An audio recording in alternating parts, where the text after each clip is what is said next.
Muy bien.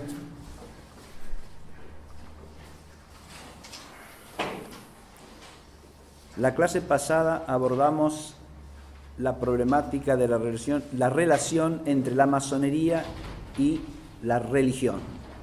Primariamente la oposición entre masonería y religión verdadera, y que si se habla de la religiosidad de la masonería es en un sentido extraviado de la religiosidad, opuesto a la religión auténtica.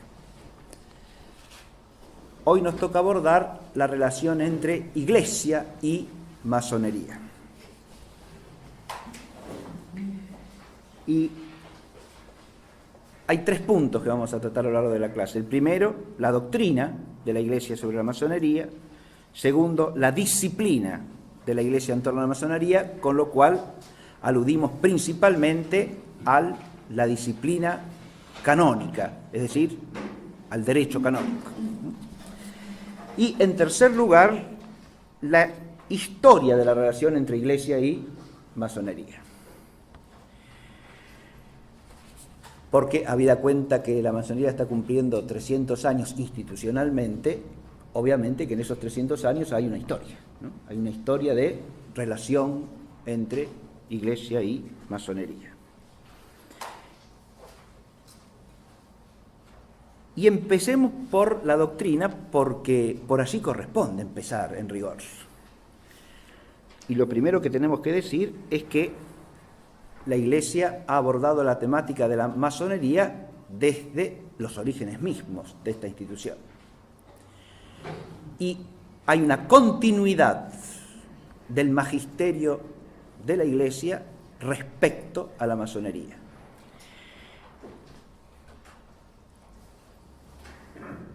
Esa continuidad se inaugura con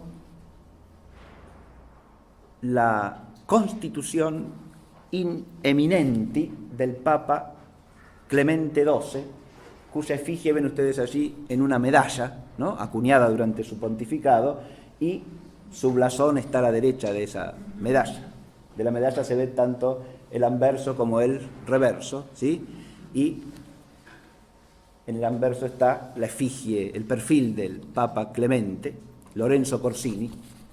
Clemente XII, en la bula In Eminenti, establece las directrices fundamentales del magisterio acerca del tema, que se repetirán constantemente a partir de allí.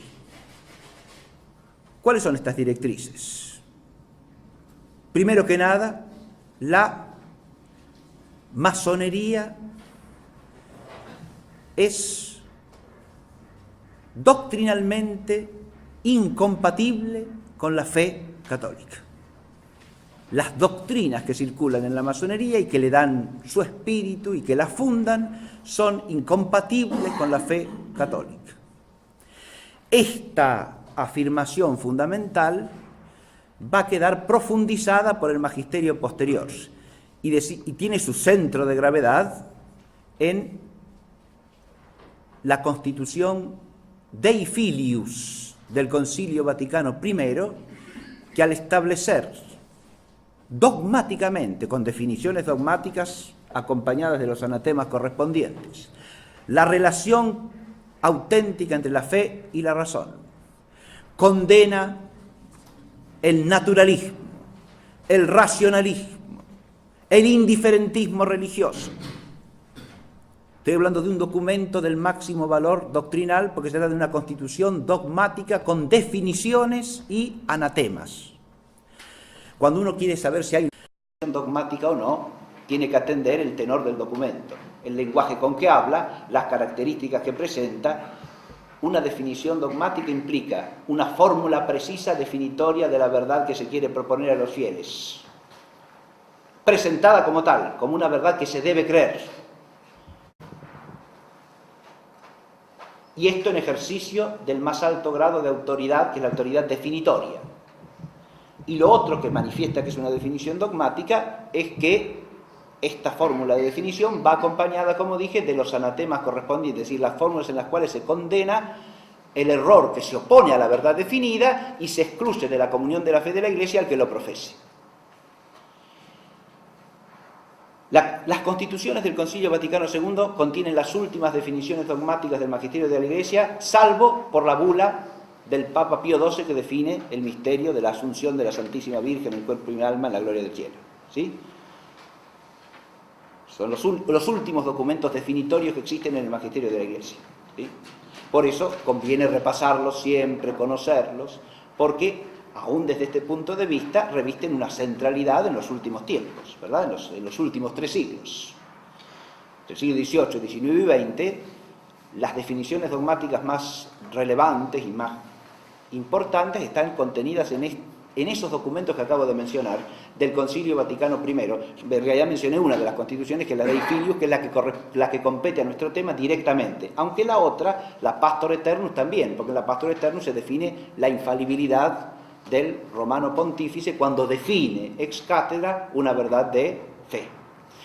Y esto apunta directamente en el mismo sentido, en la misma dirección de manifestar la sobrenaturalidad de la Iglesia y la sobrenaturalidad del magisterio de la Iglesia.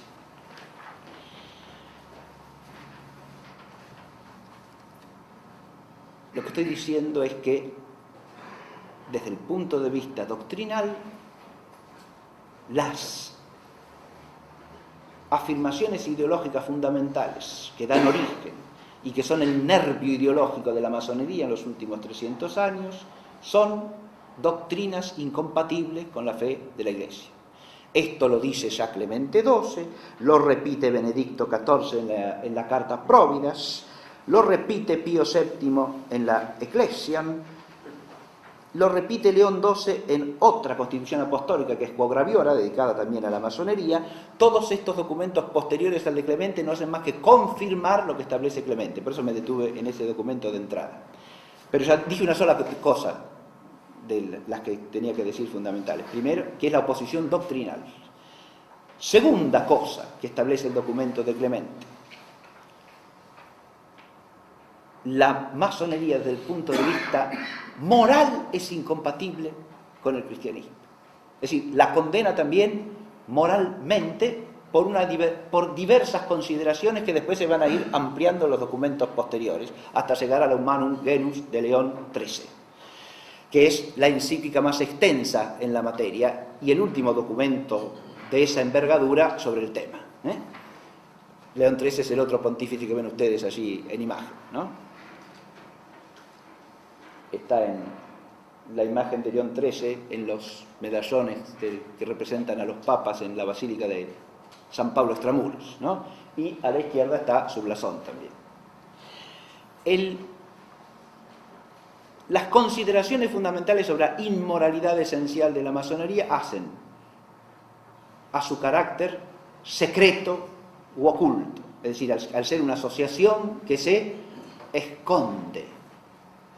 Esto desde la Constitución de Clemente XII se condena moralmente como algo opuesto a la moralidad cristiana e incluso a la moralidad natural.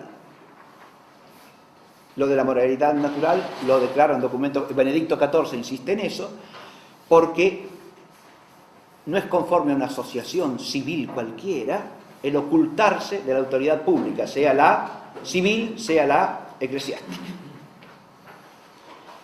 Pero además del secretismo, se condena el compromiso jurado, también en secreto, que compromete la existencia del hombre a una sociedad civil cuyos fines son oscuros y son ocultos, ¿no? De manera tal que hay un rechazo de la pertenencia a la masonería también desde el punto de vista moral. Adviértase que esto no es más que un complemento de lo otro. Bastaría, obviamente, el rechazo de la doctrina enseñada por la masonería para establecer la imposibilidad de un católico de ser masón. Pero además de eso se añade la inmoralidad intrínseca de la pertenencia a la masonería. Y hay un tercer punto fundamental que ya aparece en la Constitución in eminenti de Clemente XII.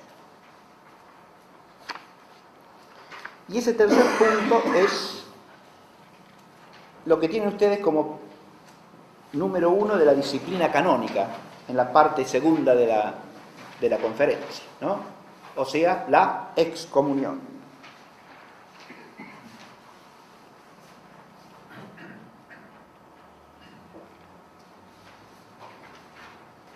Por todo ello, este es el final de la Constitución, prohibimos muy expresamente y en virtud de la santa obediencia a todos los fieles, sean laicos o clérigos, seculares o regulares, comprendidos aquellos que deben ser muy especialmente nombrados, de cualquier estado, grado, condición, dignidad o preeminencia que disfruten, cualesquiera que fuesen, que entren por cualquier causa y bajo ningún pretexto en tales centros, reuniones, agrupaciones o conventículos antes mencionados, o sea, las logias masónicas o todas las agrupaciones vinculadas a ellos, ni favorecer su progreso, recibirlos u ocultarlos en sus casas, ni tampoco asociarse a los mismos, ni asistir, ni facilitar sus asambleas, ni proporcionarles nada, ni ayudarles con consejos, ni prestarles ayuda o favores en público o en secreto, ni obrar directa o indirectamente, por sí mismo o por otra persona,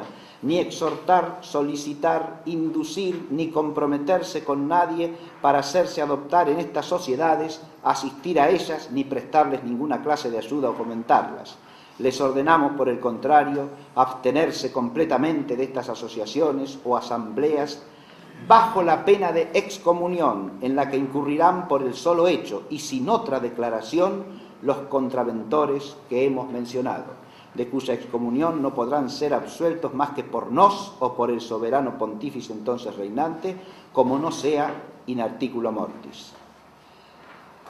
Queremos, además, y ordenamos que los obispos, prelados y superiores y el clero ordinario, así como los inquisidores, procedan contra los contraventores de cualquier grado, condición, orden, dignidad o preeminencia. Trabajen para redimirlos y castigarlos con las penas que merezcan a título de personas vehementemente sospechosas de herejía. He leído este texto porque es el texto inaugural o fundacional de toda la actitud disciplinar, ahí es el otro aspecto que tenemos que tocar, y que está directamente vinculado al aspecto doctrinal y por eso no se puede separar de él, ¿no? En esta Constitución tenemos la condena doctrinal de la masonería, su condena, es decir, de las doctrinas asociadas a la masonería, la condena moral y por último lo que acabo de leer, es decir, la sanción canónica. El lenguaje de la misma es suficientemente severo, ¿no?, como habrán ustedes advertido, y establece pena de excomunión late sentencia, como se dice, es decir, por el solo hecho de inscribirse en una asociación masónica o de hacer cualquiera de las otras cosas que menciona allí, ¿no?, fomentarla, ocultar a sus miembros, asistirlos de cualquier manera. Es amplísima la gama de acciones que está considerando, ¿no? No solo la pertenencia, sino cualquier clase de apoyo o de fomento real, ¿no?, queda prohibido bajo pena de excomunión, en la que incurrirán automáticamente los que eso hagan, ¿sí? Y es excomunión no solo late sentencia, no hace falta un proceso particular para cada persona singular, quiere decir eso, ¿no?, sino que por la sola ley, por efecto de esta ley, se produce la pena, ¿no?, si es que la persona transgrede, comete la transgresión que la ley condena, si transgrede contra la ley. Y además queda reservada la absolución al romano pontífice, ¿no? O sea, es una pena gravísima, lo cual significa que, en la perspectiva del magisterio, los errores y la inmoralidad involucrados en la masonería son de la máxima gravedad. Si no, no cabe semejante pena. Está aplicando la pena, es la pena máxima del derecho canónico, ¿eh? Entre las penas canónicas, la excomunión es la suprema. No hay pena más grave.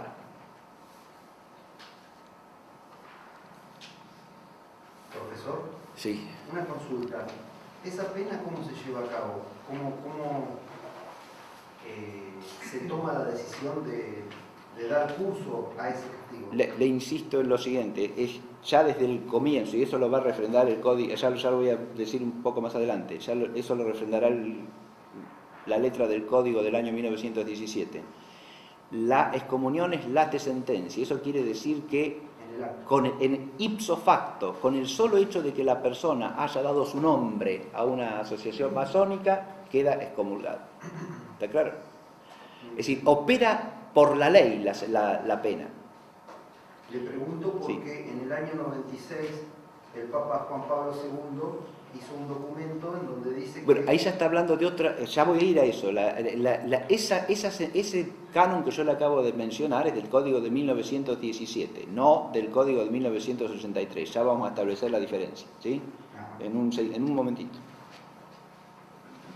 Porque la disciplina canónica ha sufrido una variación, que ahora voy a explicar enseguida, ¿sí?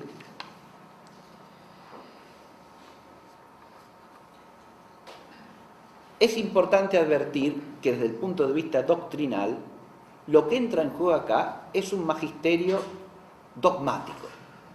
¿A qué me refiero con esto? Por eso hice alusión a las constituciones del Vaticano I.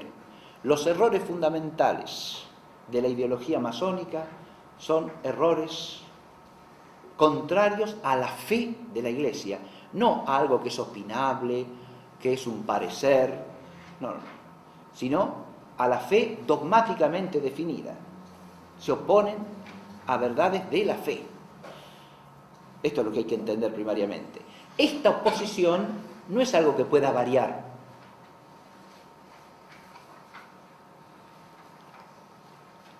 Yo he puesto aquí la problemática en torno a, pero no ha cambiado la enseñanza de la Iglesia sobre la masonería. Es una pregunta que uno oye a menudo. Me hizo el otro día un alumno en uno de los institutos donde yo doy clase. No ha cambiado la enseñanza de la Iglesia sobre la masonería. Esta sola pregunta ya implica una serie de cuestiones que hay que aclarar de antemano. Si por enseñanza de la Iglesia se quiere decir una enseñanza dogmática, eso jamás puede cambiar. Es lo primero que hay que entender. Y cualquier presunción acerca de que una enseñanza dogmática cambie implica una ignorancia del asunto. ¿Está claro lo que digo? No puede haber mudanza, no puede haber alteración en las verdades de fe, porque las verdades de fe son las verdades contenidas en el depósito de la revelación, que alcanza su plenitud en la revelación del Nuevo Testamento, en la revelación cristiana, y queda así clausurado ese depósito en la edad apostólica, es decir, con la muerte del último de los apóstoles. Las verdades contenidas allí son verdades de fe, porque son verdades reveladas por Dios. En la medida en que hay magisterio de la Iglesia, estas verdades son comunicadas o transmitidas por la Iglesia a los hombres. Para eso existe el magisterio de la Iglesia, para custodiar el depósito de la revelación.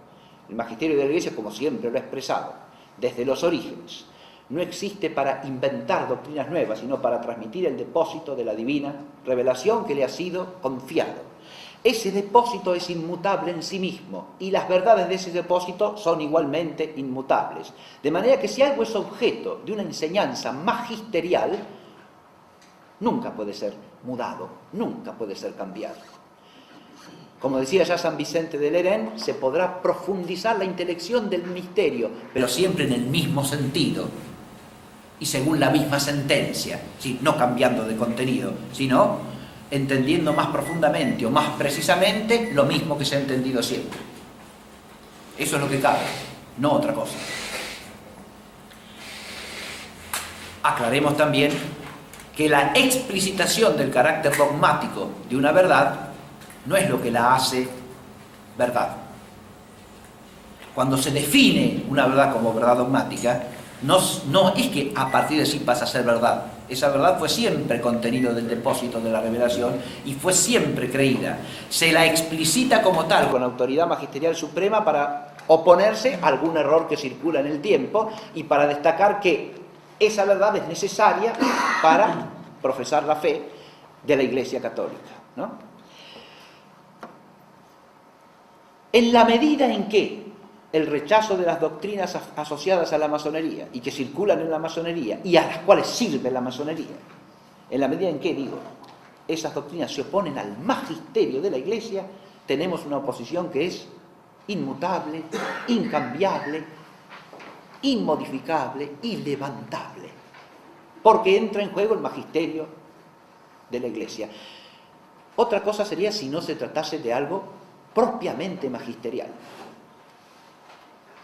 es decir, una enseñanza que no compromete la autoridad apostólica, aunque sea común, aunque se dé en algún momento, o una cierta disciplina que se modifica, que se cambia y que es contingente en relación con la verdad de fe. Puede ser de una manera o puede ser de otra, pero eso no es nunca objeto de magisterio, porque el magisterio no consiste solamente en el acto de enseñar. Esto es una cuestión teológica que aclaro brevemente. El magisterio no se constituye meramente por el acto de enseñar, ni el magisterio de la Iglesia ni ningún otro magisterio. Obviamente que implica un acto, es decir, una dimensión subjetiva, como dice el lenguaje escolástico. Pero esa dimensión subjetiva está especificada, o sea, esencialmente constituida por otra dimensión que es la objetiva. Si usted, eso cuando hablamos de un magisterio con autoridad, ya sea autoridad humana, ya sea autoridad divina, como es el caso del magisterio de la Iglesia. No existe para enseñar cualquier cosa. Esto es lo que quiero decir. El acto magisterial es acto del que tiene autoridad para enseñar en la Iglesia. Ciertamente que sí. Eso admite grados por participación, pero la autoridad suprema es la autoridad apostólica, que poseen el Papa y los obispos, distintamente. El Papa con jurisdicción universal, los obispos para cada una de sus sedes. Esta autoridad apostólica puede ser participada en diversos grados por quienes reciban mandato de esa autoridad para enseñar alguna verdad de fe. Desde un párroco a un catequista, pongamos por caso, ¿no? Que al transmitir verdades de fe ejercen un acto de magisterio participado, siempre en función de la autoridad apostólica que les da el mandato. Pero el acto es de magisterio sí, solo sí, además de tener la subjetividad de un acto de enseñar, enseña lo que es doctrina de fe de la Iglesia. Si no, no es acto magisterial. Por más que quien enseña tenga autoridad para enseñar. ¿Por qué? Porque está privado de su objeto propio. Y si carece de su objeto propio, no es acto magisterial. Esto hay que tenerlo en cuenta siempre para no confundirse y para no despistarse. No porque quien habla tenga autoridad para enseñar, todo lo que dice es acto de magisterio, de ninguna manera. Porque si lo que dice es una opinión personal, si lo que dice cae fuera de la materia propia del magisterio, que es el depósito de la divina revelación, y todo lo necesariamente conexo con él, si cae fuera, digo, de este objeto propio, ya no es acto de magisterio, ni puede ser considerado tal. No digo que no solo no es acto de definición dogmática, digo que ni siquiera es acto de magisterio en sentido propio. O, para distinguirlo escolásticamente, lo es subjetivamente, pero no objetivamente. Y si no lo es objetivamente, no lo es específicamente. O sea, no lo es esencialmente. Porque todo acto de magisterio se especifica por el objeto. No por la intención de quien lo hace. La intención de quien lo hace lo termina. Lo hace formalmente, acto de enseñar. Si yo no quiero enseñar, no enseño. Si yo manifiesto la intención de enseñar, eso constituye subjetivamente un acto de magisterio. Pero insisto, ¿basta la intención subjetiva? No, señor. Pongo un ejemplo sencillo, tomado del plano humano y de una autoridad humana. Si a usted lo designan como profesor de matemática en un colegio o en una facultad con tal materia a su cargo, ¿no?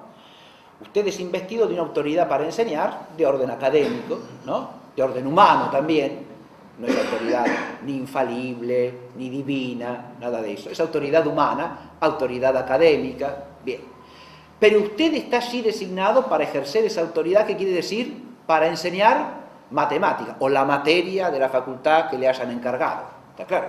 Ahora, si usted, sentado en su escritorio o de pie ante el alumnado, se pone a enseñar sus opiniones sobre política nacional, sobre el fútbol mundial, sobre la marcha del universo mundo, ¿sí? Todo eso está fuera de su autoridad para enseñar. ¿Está claro? El que hace eso está,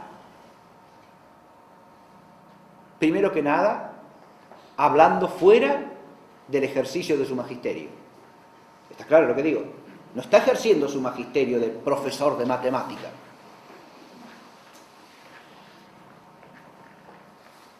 Si usa su posición de profesor para hablar de esas cosas, además está abusando de su magisterio. Porque en lugar de hablar de lo que debe hablar, se pone a hablar de una cosa distinta para la cual no es especialmente competente. Y por lo tanto, para lo que no se le ha designado. Si quiere hablar de esas cosas, tendrá que esperar a que termine de la clase, que alguien fuera de la clase lo quiera oír, hablar sus opiniones sobre política mundial o sobre el fútbol, ¿no? Y si lo quiere oír alguien fuera de la clase, se las comunica. Está claro lo que digo. Pero no ha sido designado para ejercer esa autoridad.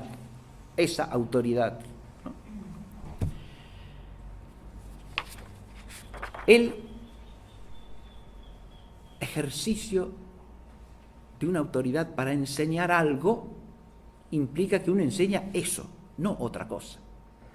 Ese ejemplo humano me parece que es claro, ¿no? Y eso lo podemos trasladar a la autoridad divina en la Iglesia, que existe para enseñar ¿qué? La doctrina de la fe.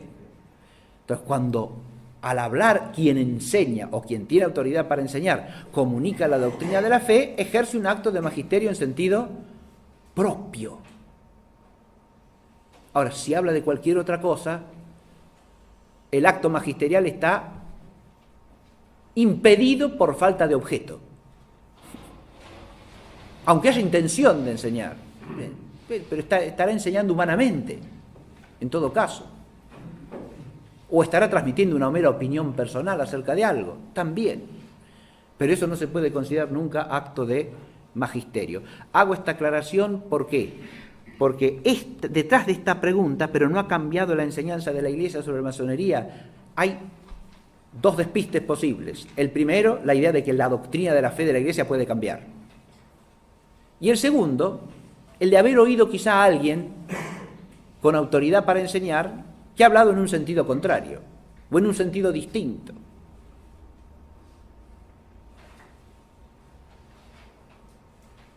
Ahora, si hablo en un sentido contrario o en un sentido distinto a lo que enseña el magisterio de la Iglesia, no solo no hay acto de magisterio ahí, sino que hay oposición al magisterio.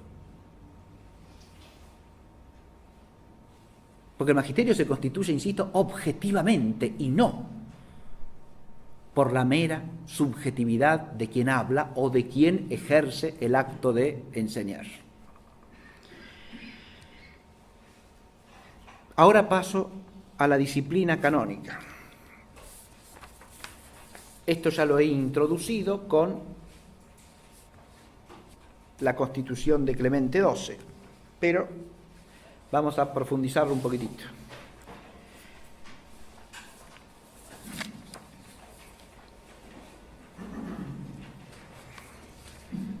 Han oído ustedes con claridad la condena de excomunión como pena máxima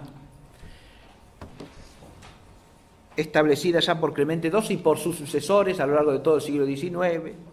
Cuando llegamos a principios del siglo XX, esa condena de la masonería aparece recogida en un canon del Código de Derecho Canónico. Hago una breve aclaración histórica.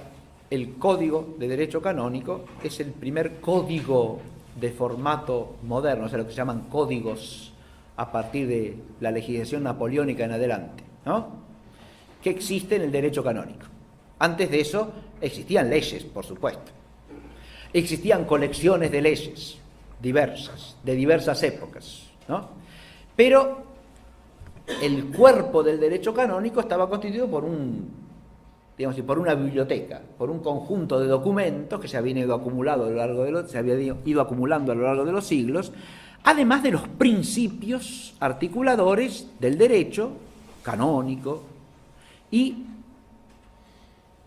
la doctrina jurisprudencial que los acompañaba. Todo eso era el derecho canónico. A partir de 1917 existió en la Iglesia un código al estilo de la codificación moderna, digamos así, ¿no? Digo a partir de Napoleón porque ahí es donde aparecen los códigos con ese formato, en la Francia napoleónica, ¿no? Con el Código Civil promulgado por Napoleón Bonaparte, ¿no? El formato código tiene sus problemas desde el punto de vista jurídico. Eso es otro asunto, eso, pero lo comento brevemente por lo siguiente. El problema básico es confundir lo que está escrito en el código con la totalidad del derecho. Como si el orden jurídico se pudiese contener solo y exclusivamente en la ley positiva. ¿Está claro? Eso es positivismo jurídico. Y es un error garrafal en la concepción del derecho. Porque como todos ustedes saben, antes de las leyes puestas por los hombres, hay leyes divinas, inmutables, superiores, que estén escritas o no estén escritas por los hombres, siguen siendo la ley fundamental de toda ley y la que enmarca toda ley humana. Porque si la ley humana no es conforme a esas leyes divinas, sea la ley divina positiva, sea la ley natural, sean de orden sobrenatural por su objeto, sean de orden natural, pero siempre que sean leyes divinas, son la base y el fundamento de todo derecho. Y el jurista que no tiene en cuenta eso, ni jurista debe ser llamado.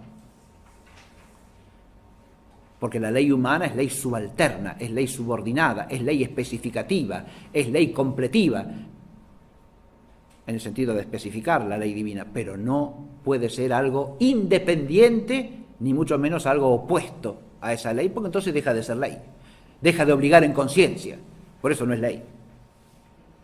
Al contrario, uno puede estar obligado a no acatarla si es una norma intrínsecamente injusta e inmoral. La codificación tiene esta problemática, que uno tiende a identificar el derecho con lo que está escrito en ese librito, que se llama el código, ¿no? Bien. Esto pasa también con el Código de Derecho Canónico. Porque una cosa es formarse jurídicamente a partir de un conjunto complejo de documentos que ya implica que para poder manejarlos y saber a dónde van y qué alcance tienen, hay que manejar principios jurídicos. Y otra cosa es identificar la ley con lo que está escrito acá en este librito. Yo estudio el librito y ya tengo el derecho. No, señor. De ninguna manera. Bien, hago esta aclaración porque vale también para esto. Pero en este código del 1917, promulgado por el Papa Benedicto XV, aparece claramente la excomunión para la masonería. El canon 2335, que pertenece al título 13 sobre los delitos contra las autoridades, personas y cosas eclesiásticas, el canon 2335 dice: nomen dantes secte masonice aliis veius dem generis associationi, que contra ecclesiam vel legitimas civiles potestates machinantur contra un ipso facto excommunicationem sedi apostolice simplicite reservata. Todos aquellos que den su nombre a una secta masónica o a cualquier otro género de asociación semejante que maquinan contra la Iglesia y contra las legítimas potestades civiles, contraen ipso facto, por ese solo hecho de dar el nombre, excomunión reservada absolutamente a la sede apostólica.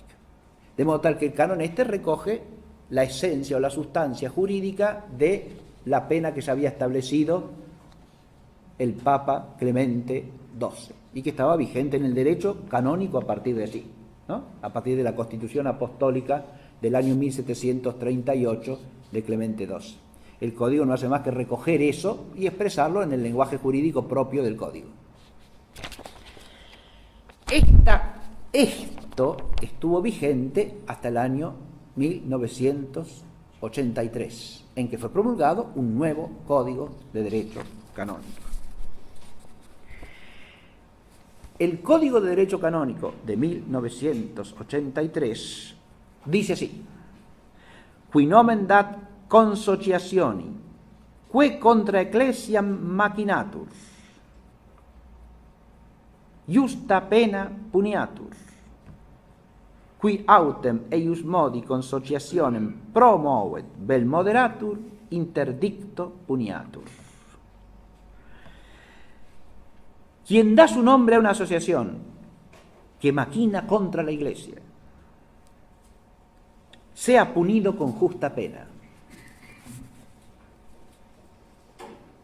Y quien una asociación de ese tipo promueve o modera, sea castigado con entredicho. Ahora, la disciplina es distinta, ¿está claro? No es el mismo canon, no es la misma norma tampoco.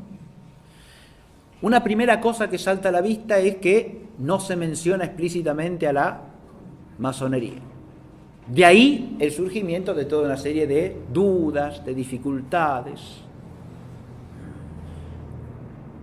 que han generado consultas de episcopados enteros, como el episcopado alemán, que dirige una consulta a la Congregación para la Doctrina de la Fe. Ahora me voy a referir a eso. Y también del simple fiel. Porque en este canon la masonería no aparece expresamente mencionada, ni en este ni en ningún otro del Código de 1983.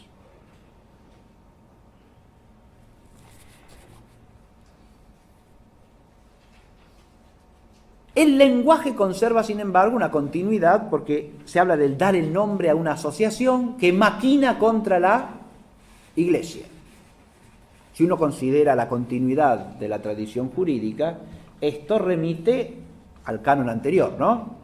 Que decía nomen dante secte masonica libe iusdem genis associationibus que contra ecclesiam machinantur, ¿no? Fíjense que hay un vocabulario conservado. Se trata de asociaciones que maquinan contra la Iglesia. Alguien podría decir, bueno, pero hay sectas masónicas que no maquinan contra la Iglesia, entonces no están castigadas ya por el derecho canónico. ¿Está claro?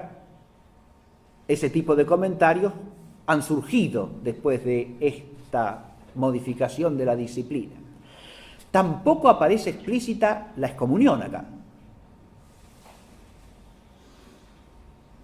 Que no aparezca explícita no quiere decir que no esté implícita. Porque dice, sean punidos con justa pena, sean castigados con justa pena. Y no los que den el nombre, sino los que de alguna manera la promuevan o la moderen, no, es decir, la consideren aceptable y la fomenten, ¿no? Esos sean punidos con entredicho, castigados con entredicho. El entredicho es pena menos grave que la excomunión, de donde implícitamente parece seguirse que la justa pena que está puesta antes es la excomunión. Porque al que da su nombre directamente a la secta le cabe una pena mayor, se presupone, en justicia, porque es más grave el delito, ¿no?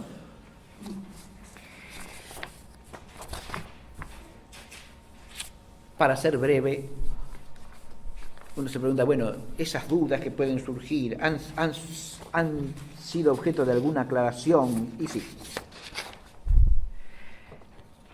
alguna aclaración magisterial o alguna aclaración que tenga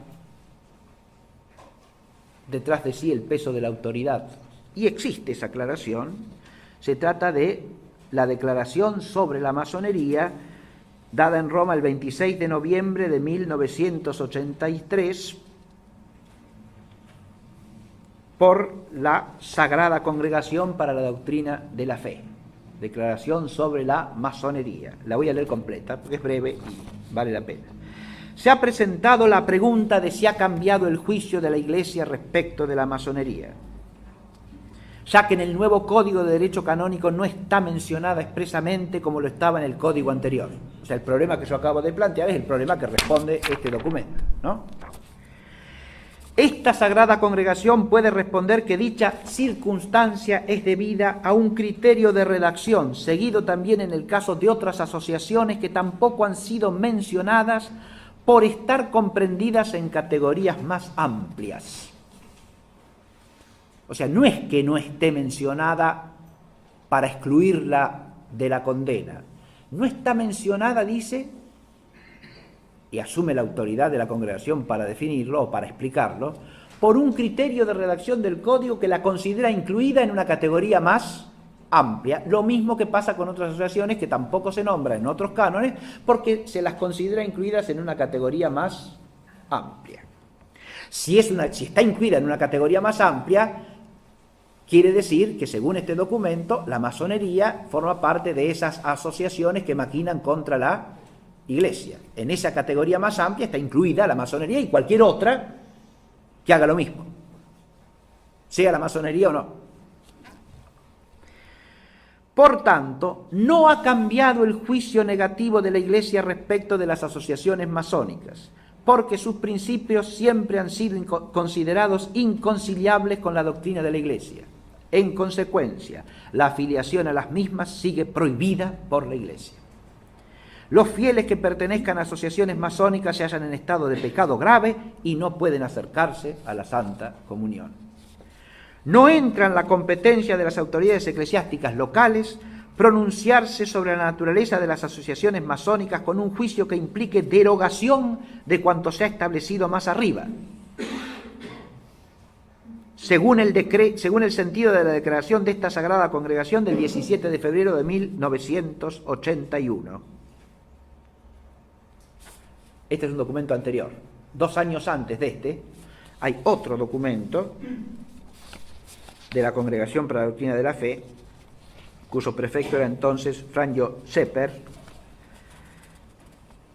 que decía: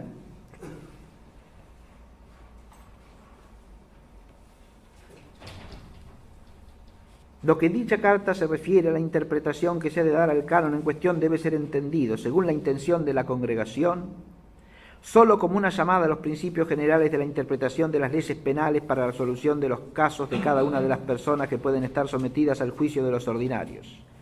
En cambio, no era intención de la Congregación confiar a las conferencias episcopales que se pronunciaran públicamente con un juicio de carácter general sobre la naturaleza de las asociaciones masónicas que impliquen derogaciones de dicha norma.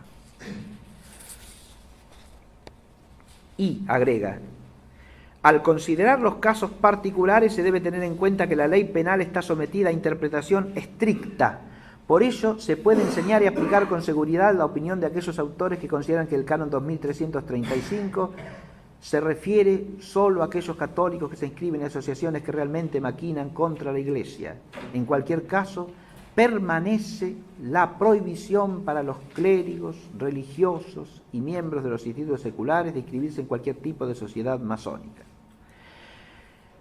Este documento anterior, al que cita acá el del 1983, no es en su tenor tan claro, tan preciso y tan explícito como el de 1983. Pero lo cita el de 1983 ¿para qué? Para decir que no entra, repito esto, en la competencia de las autoridades eclesiásticas locales pronunciarse sobre la naturaleza de las asociaciones masónicas con un juicio que implique derogación de cuanto se ha establecido más arriba. Es decir, que implique que las sectas masónicas no son contrarias a la doctrina de la Iglesia y que el que les da su nombre no está penado y excluido de la comunión de la Iglesia. ¿Está claro? No, eso no queda sujeto a la interpretación de las autoridades locales, es decir, de un obispo determinado ni de una conferencia episcopal determinada. El sumo pontífice Juan Pablo II en la audiencia concedida al cardenal prefecto abajo firmante, que es el cardenal Ratzinger, ha aprobado esta declaración decidida en la reunión ordinaria de esta Sagrada Congregación y ha mandado que se publique. Y después de esto no hay nada que modifique, reinterprete ni esclarezca más allá lo que está dicho y que acabamos de oír. Esta es la disciplina actualmente vigente.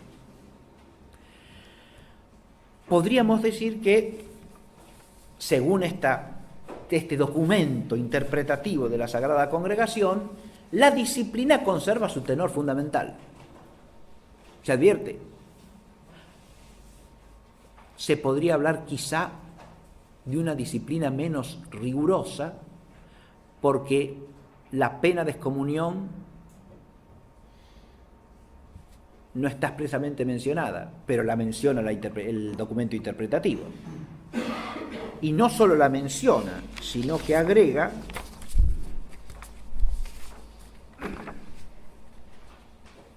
los fieles que pertenezcan a las sociedades masónicas se hacen en estado de pecado grave y no pueden acercarse a la Santa Comunión. No dice, como decía el código anterior, que es una excomunión reservada absolutamente en su absolución a la Santa Sede. Uno podría decir que el lenguaje es un poco menos drástico, menos riguroso. La disciplina quizá está relajada en algún detalle, pero el tenor fundamental de la disciplina es el mismo, en el sentido de que se considera que la pertenencia a una secta masónica excluye de la comunión de la Iglesia y está penado por la ley canónica. Adviértase que cuando un pecado se pena canónicamente es porque se considera de especial gravedad y de especial repercusión en el orden social. Si no, sería simplemente un pecado, ¿no? O sea, es un desorden moral. Y eso, la pertenencia a la masonería, lo es siempre, indudablemente, ¿está claro? Pero además está castigado por el derecho. Y está castigado por el derecho, ¿por qué? Porque es un trastorno que afecta a la vida pública, a la vida social. Tiene importancia respecto del bien común. Aparta a la sociedad del bien común el que esto hace. Se desvía de la búsqueda del bien común. Se aleja del fin propio de la vida social, haciéndose partícipe de una sociedad que es contraria al fin para el que Dios ha creado la sociedad humana.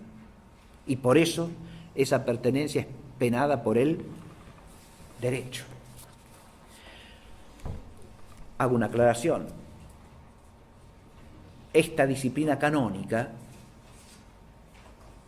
esto lo dicen los documentos de Clemente XII, Benedicto XIV, los de los papas del siglo XIX, era acompañada por la legislación civil de los países cristianos, que también consideraban un delito en el orden civil la pertenencia a la masonería. Y en algunos reinos estaban prohibidas las sectas masónicas, ¿no? Por ley, que es lo propio de un Estado fundado en la fe católica, un Estado cristiano, ¿sí? Digamos de paso que el último Estado que mantuvo esta disciplina jurídica fue España bajo el régimen de Franco, ¿no? Que había prohibido por ley la existencia de sectas masónicas, ¿no? O sea, la masonería estaba fuera de la ley civil en España, era ilegal. Muy bien, vamos a ir terminando ya. Nos falta el tema de la historia de la relación entre la Iglesia y la masonería. Y sobre esto quiero decir algunas pocas cosas fundamentales que guíen a cualquiera que quiera estudiar el problema, ¿no? En primer lugar, nosotros tenemos la posibilidad de considerar la relación desde la Iglesia misma o desde la masonería misma. Y vamos a empezar por la masonería, es decir, cuando hablo de relación entre masonería e Iglesia, hay que ver la actitud de la masonería con respecto a la Iglesia y la actitud de la Iglesia con respecto a la masonería, ¿no? Una relación implica dos términos, ¿no? Siempre. Y un respecto de uno al otro. ¿Cómo ha considerado la masonería a la Iglesia? Y en las clases anteriores ya hemos hecho alusión a esta problemática, ¿no? A veces como una suerte de vínculo de aproximación a la masonería se destaca, bueno, pero los masones no son ateos ni son materialistas. Hay quien dice esto. digamos que eso no es necesario. Hay sí logias masónicas que son deístas, ¿no? E incluso por estatuto rechazan miembros que no admitan la existencia de Dios en un sentido deísta. Pero el deísmo, ya lo explicamos a la hora de la ideología iluminista, no debe ser confundido con la afirmación del Dios de la fe. Porque en el deísmo se afirma un Dios que en realidad no obra ni actúa sino a través de los hombres y que no trasciende jamás el orden natural.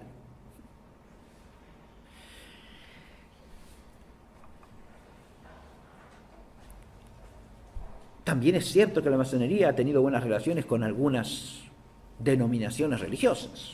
El caso del anglicanismo, manifiesto. Adviértase, por ejemplo, no solo que las constituciones primitivas de la Gran Logia Unida de Londres tienen como primer redactor a un pastor protestante, sino que además, desde comienzos del siglo XIX, los grandes maestres de la Logia Unida de Londres han sido siempre miembros de la familia real, que por lo tanto, en la persona del rey o de la reina, es la cabeza de la Iglesia, y en la persona de alguno de sus parientes más cercanos, primo, hermano, sobrino, etc., encabeza la Gran Logia Unida de Londres, ¿no? Cuando hablamos de relación de hostilidad de la masonería con la Iglesia, hablamos de la Iglesia Católica, no hablamos de cualquier otra cosa, ni de cualquier religión, ni de cualquier denominación religiosa, ni tampoco de otras presuntas iglesias como la Iglesia Anglicana. No se trata de eso, sino de la relación con la Iglesia Católica. Y la relación de la masonería con la Iglesia Católica ha sido siempre de definida hostilidad y oposición. Y eso lo podemos vislumbrar desde dos planos. Primero, desde la ideología iluminista y su cerrada hostilidad, su feroz animadversión contra la Iglesia Católica, que ha sido siempre honra de la Iglesia y debe seguir siéndolo, ¿no? Y también desde el punto de vista del concepto de revolución. La masonería está ligada al iluminismo y los ideólogos iluministas son siempre hostiles a la Iglesia y enemigos de la Iglesia. Pero también está ligada a la revolución. Hay un libro magnífico que yo les recomiendo leer, que es el libro que se titula precisamente La Revolución de Monseñor de Ségur. Monseñor de Ségur es un sacerdote católico que vivió en el siglo XIX. En el año 1861 escribió ese librito que se llama La Revolución. Es un libro breve, pero vale la pena leerlo en su conjunto. Y en ese libro de Ségur habla de lo que es la revolución según el concepto iluminista, ¿no es cierto? La revolución es el espíritu de rebeldía contra Cristo y contra la verdad cristiana, no es otra cosa, llevado al plano de la vida social y política. Y la revolución entendida así tiene, de Ségur, digamos, ¿sí? De Ségur, Luis Gastón de Ségur.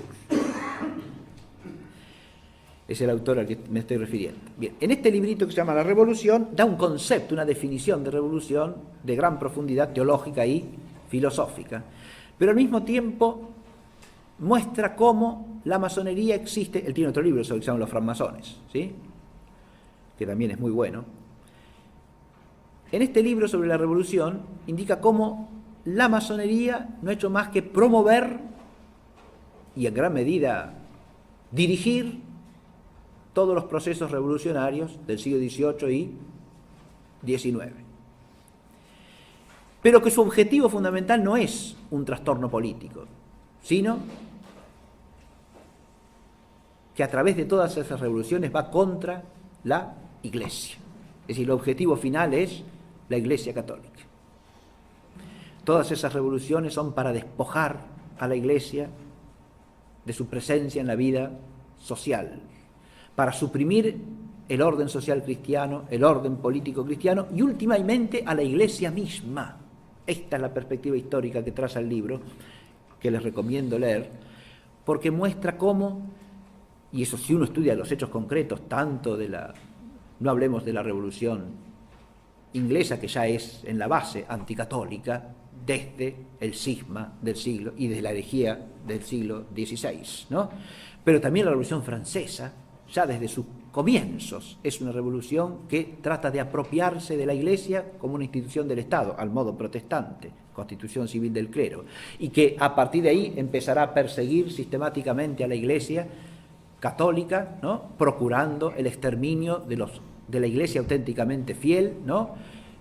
Opuesta a la Iglesia de los juramentados, que son los funcionarios del Estado plegados a la revolución, ¿no? Y que aparecen como obispos de Francia ilegítimamente. Digamos, para honor del clero de Francia, que el grueso de los obispos franceses rechazó el juramento de la Constitución Civil del Clero. De más de 100 que eran, solo 4 firmaron la Constitución Civil del Clero. De más de 100, en alrededor de 120, ¿sí? Solo 4 firmaron la Constitución. Eso al revés de lo que había pasado en la Inglaterra de Enrique VIII, cuya acta de supremacía firmaron todos los obispos de Inglaterra, menos uno. San Juan Fisher, mártir de la fe de feliz memoria, ¿sí? El único que no firmó. Bien. Son situaciones distintas históricamente, ¿no?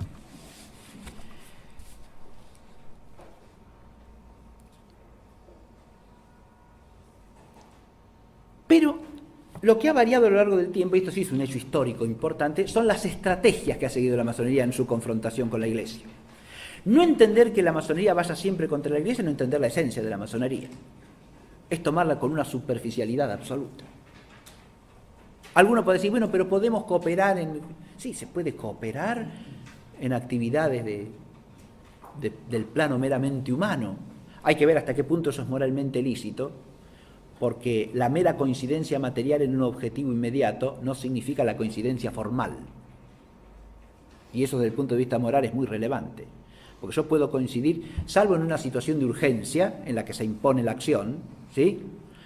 Yo puedo coincidir con un fin específico, pero con una intención totalmente distinta. Y entonces en realidad no coincido. No es lo mismo lo que estamos haciendo, ni lo que estamos buscando hacer.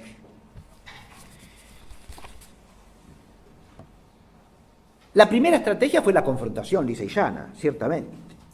Pero esa estrategia de confrontación liseyana, que es la que se desarrolla en el siglo XVIII y primera mitad del siglo XIX, le va a seguir una segunda estrategia que tiene como característica fundamental lo que podríamos llamar, primero, la infiltración. Y eso aparece en el libro de Seguir, resumido a partir de un documento que había publicado otro autor francés de la misma época, que es Jacques Cretineau-Joly. Jacques Cretineau-Joly publicó en el año 1859 un libro que se llama La Iglesia Católica frente a la masonería. 2 tomos. Es un libro importante, muy denso. En ese libro publica por primera vez una documentación que le había sido confiada por el Papa Pío IX, que son los papeles de una logia italiana llamada la Alta Venta o la Gran Venta. Y en estos textos de la logia italiana aparece un proyecto, que ¿cuál es? Ir contra la Iglesia no de manera directa, sino infiltrando el pensamiento, la ideología y los fines inmediatos del accionar masónico en miembros del clero, en jóvenes de la Iglesia, y a partir de allí ir introduciéndose desde adentro. Es otra estrategia distinta. Es decir, tener armada una quinta columna, o el caballo de Troya dentro de la ciudad de Dios, como dice la expresión de Dietrich von Hildebrand, ¿no? Es decir, es una estrategia de infiltración, sí. A mi juicio, el caballo de Troya es la nueva misa. Bueno, ese es no sé si eso está claro, bien. No, pero ese es un problema, claro, ese es un problema que hay que relacionar después con la, digamos así, Usted ya está yendo a una temática posterior, que es la del Concilio Vaticano II, y las reformas en realidad que se aplican después del concilio. Claro, bien. Ese aspecto que usted acaba de mencionar sería para tratarlo en un largo curso, y sería importantísimo reflexionar sobre toda esa temática, ¿sí? Pero lo que usted señala lo han señalado muchos autores importantes, es decir, no me refiero a eso, sino que lo que usted dice lo han señalado reflexivamente muchos autores en el sentido de indicar que allí habría también un intento de, por lo menos de alguna parte del clero, como usted dice, infiltrado con ideas de origen masónico, de manipular por lo menos los ritos, ¿no? Y desprenderlos de cierta tradicionalidad sagrada que tenían y darles una impronta más humana que divina, ¿no? Eso, o incluso acercarlos excesivamente a los ritos propios del anglicanismo, por ejemplo, ¿no? Hay quien lo ha analizado desde ese punto de vista. Pero esa es una problemática que, digamos, queda demasiado grande para esta clase y para este curso. Habría que tratarla en un curso aparte, insisto, porque es una problemática muy compleja, muy profunda y muy interesante, en la que no hay que tampoco caer en confusiones ni en simplificaciones, pero es una problemática sumamente densa, sumamente compleja. Yo me estaba refiriendo acá directamente a lo siguiente: esa estrategia de infiltración, es una estrategia básicamente de infiltración ideológica, ¿no? Como la plantea el documento de la Gran Venta, pero también práctica, es decir, gente que se entusiasmen con los ideales concretos de la revolución y que quieran hacerla desde la Iglesia. Eso es una cosa que hoy día se oye muy frecuentemente. La Iglesia está cooperando a la revolución. Pero también lo podemos oír a veces referir a la historia, ¿no? A ciertas revoluciones ya pasadas, y manifestar con orgullo que muchos miembros del clero participaron de esa revolución, como si eso fuese un timbre de honor, ¿no? Es como si la función de la Iglesia sobre la tierra fuese la revolución en el sentido masónico. Teología de la liberación. Por ejemplo, sí, y no solo eso, porque hay que ver si las revoluciones, por ejemplo, yo estaba pensando más bien en las revoluciones de la independencia hispanoamericana, y hasta qué punto cierto clero que participa activamente en ellas no está inficionado de ideas masónicas, ¿no? Eso se puede analizar también históricamente de manera muy amplia, y es un tema muy interesante, ¿no? Porque el ideal de la revolución, en ese caso, es un ideal que no se puede desprender de todo esto que estamos planteando. Una cosa es cierta autonomía política institucional y otra cosa es la revolución. Y lo que se planteó acá fueron revoluciones, con ese nombre y con ese espíritu, ¿no? Y entonces hay toda una serie de problemáticas que no son tan fáciles, ¿no? Es decir, no se puede decir alegremente, como un timbre de orgullo, que muchos clérigos participaron, qué sé yo, en la Revolución de Mayo, ¿no? O en el Congreso de Tucumán de 1816. Hay que ver hasta qué punto eso es conforme al espíritu cristiano. Usted ha planteado un tema que es del siglo XX, ¿no? Y yo le planteo un tema que es del siglo XIX. Disociar los dos como si fuesen algo absolutamente distinto me parece que es irrazonable e historiográficamente insostenible. Y se hace frecuentemente. Y se hace porque una cosa es ver al prócer y otra cosa es ver al revolucionario de hoy día, ¿no? Hay a quien el revolucionario de hoy día le molesta, pero se siente muy cómodo elogiando al prócer. Y hay que ver si el prócer no era como el revolucionario de hoy día. Eso quiere decir, en su propio contexto histórico. ¿Sí? Es un problema también para reflexionar, ¿sí? Nada más, no pretendo otra cosa, porque se pueden discutir muchos temas, y no estoy hablando de ninguna persona en concreto, estoy hablando de una problemática, de una temática.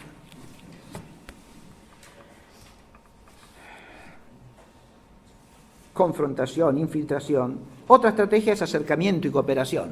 Acercamiento, cooperación. Bien. Finalidad, única de todas las estrategias, ¿cuál es? Este acercamiento y cooperación ya es propio del siglo XX. La infiltración ya se plantea en el siglo XIX, insisto, y va a tener una consecuencia eficaz: el modernismo, que condenará San Pío X, ¿no? Porque el modernismo en el plano ideológico, teológico, es esto: es una infiltración de ideas de origen iluminista, del historicismo iluminista, llevados nada más y nada menos que a la sede de la teología. Hay un libro también que pueden leer a este respecto, que traza el itinerario de la relación entre la masonería y la Iglesia en Francia entre los años fines del siglo XIX, digamos así, y mediados del siglo XX, que se llama Iglesia y Masonería, de Pierre Virion. Pierre Virion, con B corta, Virion, Iglesia y Masonería. No voy a entrar en esa temática porque es una temática muy específica, pero es interesantísimo advertir cómo van apareciendo grupos católicos con cierta inclinación a relacionarse con la masonería y a ver en ella elementos afines, ¿no? Lo cual supone ya una concepción de la realidad infiltrada por ideologías iluministas, pero a partir de ahí va a haber conatos de aproximación, ¿no? Hay intervención de ciertos sacerdotes franceses también en el asunto. Él da detalles muy precisos, ¿no?, de todo el trayecto que va siguiendo esa asociación, entre comillas, entre cierto clero filomasónico, ¿no?, y ciertas partes de la masonería que tratan de vestirse, insisto, como para resultar más potables para ese clero filomasónico, ¿no? Este es un problema estrictamente francés el que aborda él ahí desde el punto de vista historiográfico, pero es interesante analizarlo o estudiarlo como ejemplo, ¿no? Ahora, desde la Iglesia, ¿cuál es la actitud? Ya termino. Yo puse primero que nada la santa confrontación, y lo pongo adrede por dos cosas. La Iglesia no puede admitir convenio alguno con la masonería porque la palabra de su Señor lo prohíbe, ¿sí? Ahora,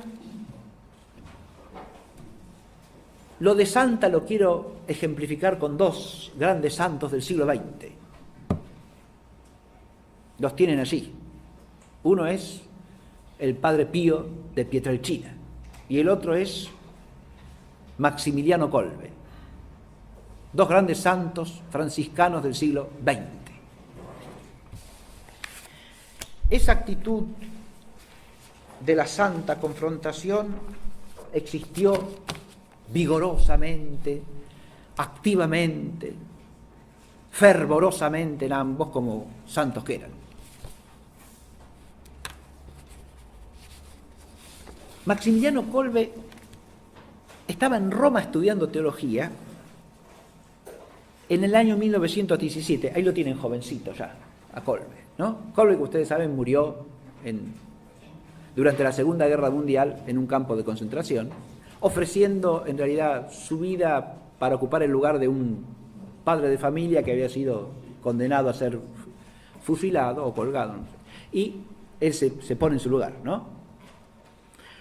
Pero Maximiliano Kolbe en el año 1917 estudiaba en Roma y se encontró con las manifestaciones masónicas que había en Roma en ese momento para festejar los 200 años, hace 100 años, ¿no? 1917.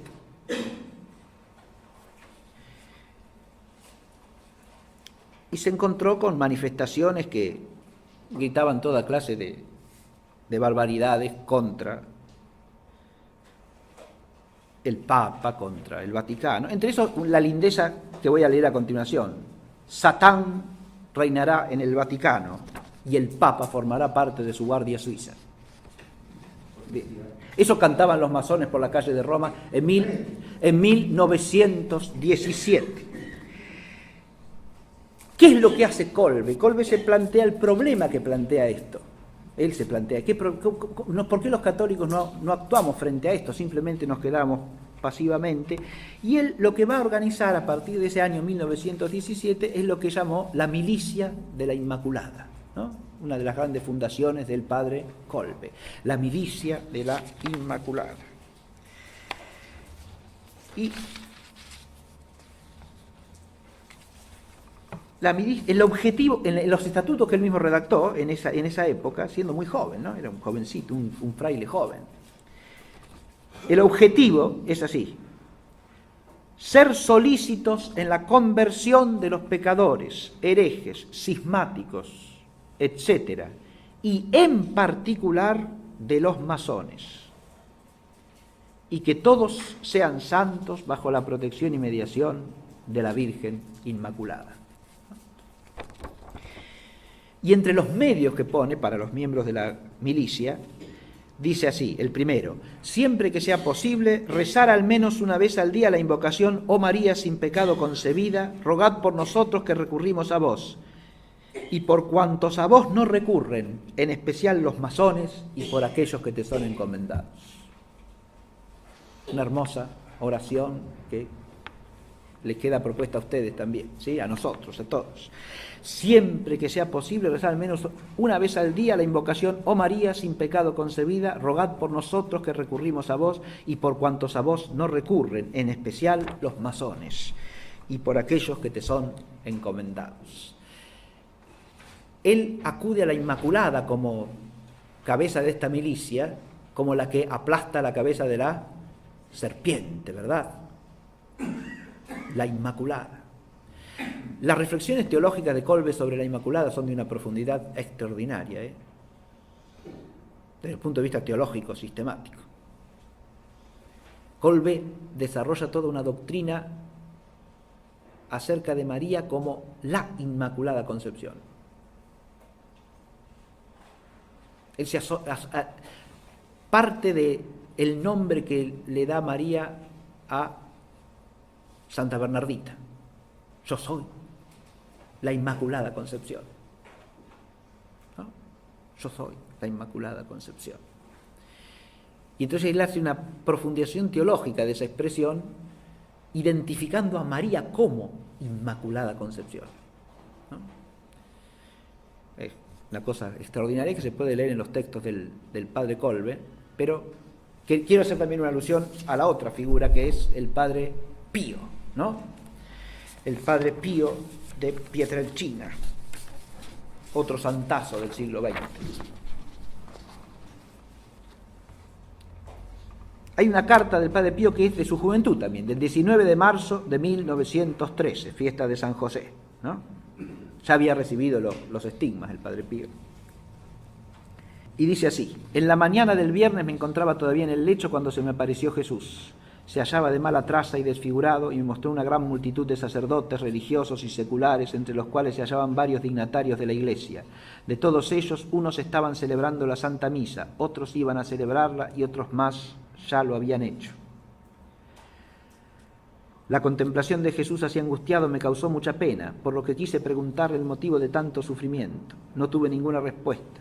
Pero él miraba a aquellos sacerdotes hasta que, como cansado de hacerlo, retiró la vista y con gran espanto mío pude apreciar que 2 lágrimas le surcaban las mejillas. Se alejó de aquellos sacerdotes con expresión de gran disgusto y desprecio. Y vuelto hacia mí dijo: hijo mío, no creas que mi agonía haya durado 3 horas. No, yo estaré en agonía por motivo de las almas más favorecidas por mí hasta el fin del mundo. Durante el tiempo de mi agonía, hijo mío, no hay que dormir. Mi alma busca una gotita de compasión humana, pero ay, qué mal corresponden a mi amor. Lo que más me hace sufrir es que estos, a su indiferencia, añaden el desprecio y la incredulidad. Cuántas veces estuve a punto de acabar con ellos, si no hubiesen detenido mi brazo los ángeles y las almas enamoradas. Escribe a tu Padre espiritual y refiérele esto que has visto y oído de mí esta misma mañana. Jesús continuó todavía, pero aquello que me dijo no podré manifestarlo a criatura alguna de este mundo. Esta aparición me causó tal dolor en el cuerpo y mayor todavía en el alma, que durante todo el día sentí una gran postración y hubiera creído morirme si el dulcísimo Jesús no me hubiese sostenido. Estos desgraciados hermanos nuestros corresponden al amor de Jesús, arrojándose con los brazos abiertos en la infame secta de la masonería. Roguemos por ellos a fin de que el Señor ilumine sus mentes y toque sus corazones. De nuevo, acá hay una visión. El talante del padre Pío es distinto al de Maximiliano en muchos aspectos, ¿no? Maximiliano Kolbe es un polaco de carácter más bien activo, digamos así, que organizó toda una ciudad dedicada a la María Inmaculada, ¿no? La ciudad de la Inmaculada la llamó, donde fundó una editorial que publicaba un periódico, El Caballero de la Inmaculada, ¿no? Un diario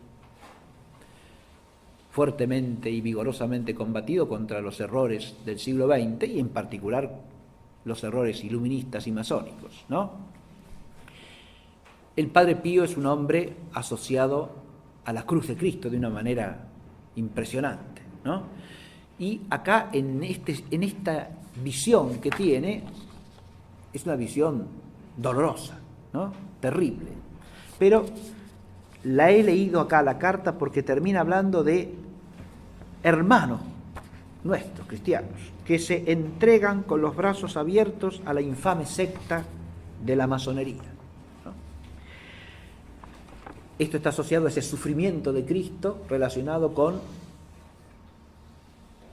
la visión de unos sacerdotes que se dirigen a celebrar misa, pero sin, como le dice Jesús al Padre Pío, sin piedad, con desprecio e incredulidad. Y termina como el mismo Maximiliano Kolbe diciendo: roguemos por ellos a fin de que el Señor ilumine sus mentes y toque sus corazones. Roguemos por ellos. Ahora son los hermanos que se arrojan a los brazos de la masonería, ¿no? Roguemos por ellos a fin de que el Señor ilumine sus mentes y toque sus corazones. Adviértase que en estas dos figuras excepcionales nos encontramos con una lúcida advertencia de la maldad intrínseca de la masonería y al mismo tiempo una clara confrontación.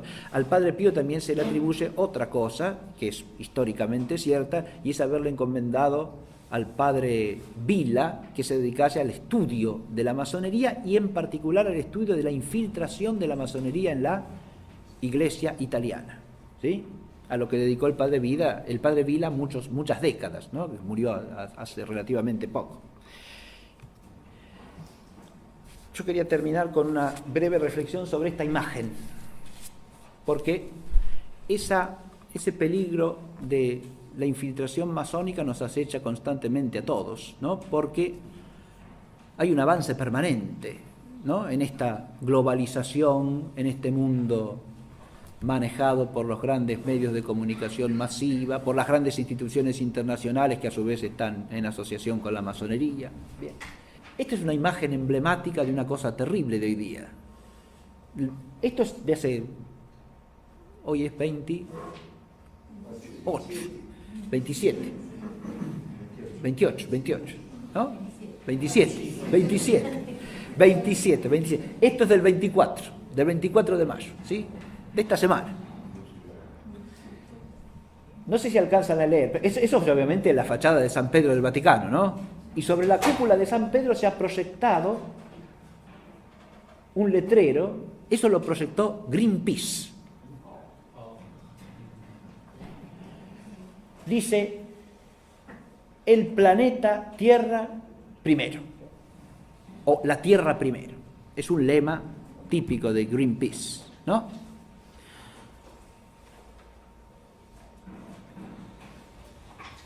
Acá hay un triple simbolismo, diría yo, y con esto termino, ya los dejo ir en paz. El primero de esos simbolismos es ver unas luces ahí artificiales proyectadas sobre la cúpula de San Pedro. Es como si fuese un letrero luminoso en la cúpula de San Pedro, ¿no? Ya eso por sí solo implica una especie de deterioro y desacralización de la imagen, de profanación de la basílica del apóstol, ¿no?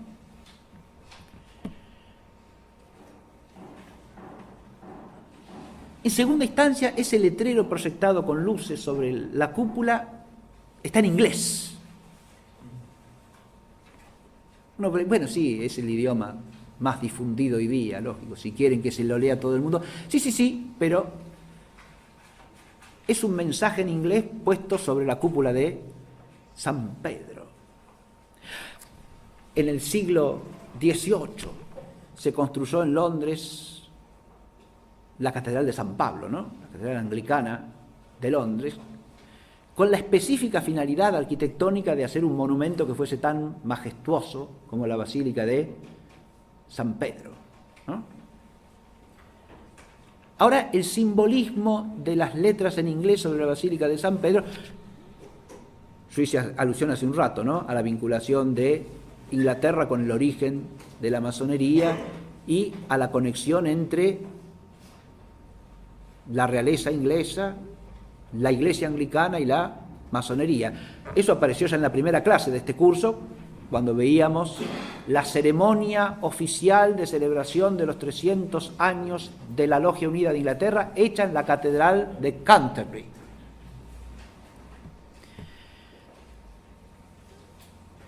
Pero fíjense, esta presencia del inglés en Roma no es solamente en este letrero. Hoy día hay dos lenguas que son las que se usan para dar clases en las facultades y de todas las universidades pontificias de Roma.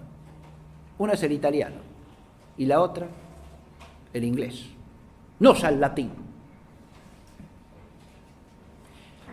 Y esto también, además de un signo, es una realidad. Esto es un signo, pero el otro es una realidad que pone una ruptura con una tradición bimilenaria y con el uso de una lengua que ha sido lengua cultural, cultural, teológica y filosófica durante siglos y siglos. Es la lengua de Roma y es la lengua de la Iglesia romana, ¿no? Ahora, esto es inglés, muy bien. Pero si uno tuviese un letrero así, en inglés, sobre la basílica, la cúpula de San Pedro, uno podría esperar, bueno, podría pasarse por alto los dos detalles, como meramente instrumentales, pragmáticos, para dar un mensaje al mundo, y uno podría esperar primero, first, como dice ahí, primero Dios, primero Jesucristo, primero el reino de Dios, porque todo lo demás se nos dará por añadidura. Podríamos esperar leer algo así en la cúpula de la Basílica de San Pedro, ¿no? Primero Dios, primero Cristo, primero su reino. Pero lo que dice es primero la tierra.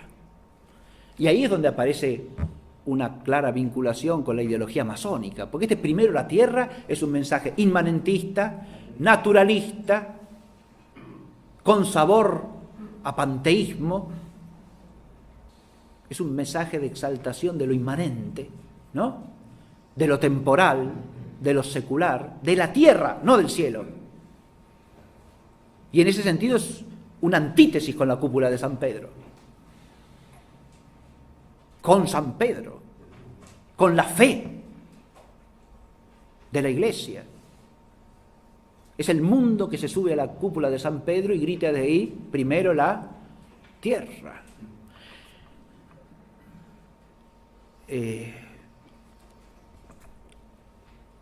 Y ante eso nosotros nos tenemos que preguntar como Maximiliano Kolbe, ¿no? Ya, ¿qué tenemos que hacer con esto? Porque,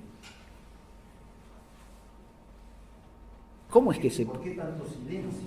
¿Por qué esto? Es decir, esto es un signo ante el que por lo menos hay que reaccionar con la conciencia católica, con la inteligencia, ¿no? Con la actitud del espíritu, rezar también, ¿no? Para que estas cosas no pasen, por lo menos. Cabe hacer muchas cosas quizá, ¿no? Acto de desagravio también, porque esto es una profanación. Ahora, no entender que esto es una profanación es un problema. Está el problema de que esto es una profanación, pero no advertirlo como tal, ese es un problema más grave todavía. Bueno, pero está bien, es un mensaje, qué sé yo, ecologista, es un mensaje por la salud del medio ambiente. Bueno, sí, la salud del medio ambiente es un bien inferior al que hay que atender, al que hay que proveer en la medida de lo posible, pero no es el bien que tiene que estar puesto sobre la Basílica de San Pedro. Y a quien hay que recurrir, a Dios. A Dios. Sobre la tierra. Claro, no a la tierra, como si la tierra fuese Dios. Claro. Pero esa es la inversión que está en la raíz de todo este conflicto y de toda esta problemática. Y si no advertimos eso, hay un profundo y grave extravío, ¿no? Lo único que hay que advertir es esta contraposición entre la dirección hacia la que movemos nuestro corazón y nuestra mente. Eso es todo, ¿no? Y vamos a terminar con la imagen de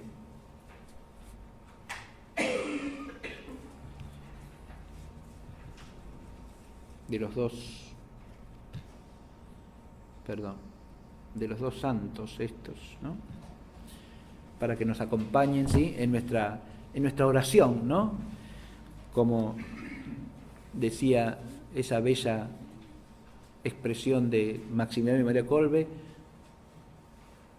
invocar a la Inmaculada por nosotros mismos y por todos los que no la invocan, especialmente los masones, porque la Santísima Virgen es, como la llama la liturgia, la develadora, o sea, la que triunfa, la que vence en combate sobre todas las herejías, ¿sí? Según esa imagen de la Inmaculada que ha aplastado la cabeza de la serpiente, ¿no? Porque de ella ha venido el Salvador del mundo. Entonces tenemos que invocar a la Santísima Virgen siempre con confianza en el espíritu de pobreza y de humildad franciscana de que son ejemplos estos dos grandes santos, ¿no?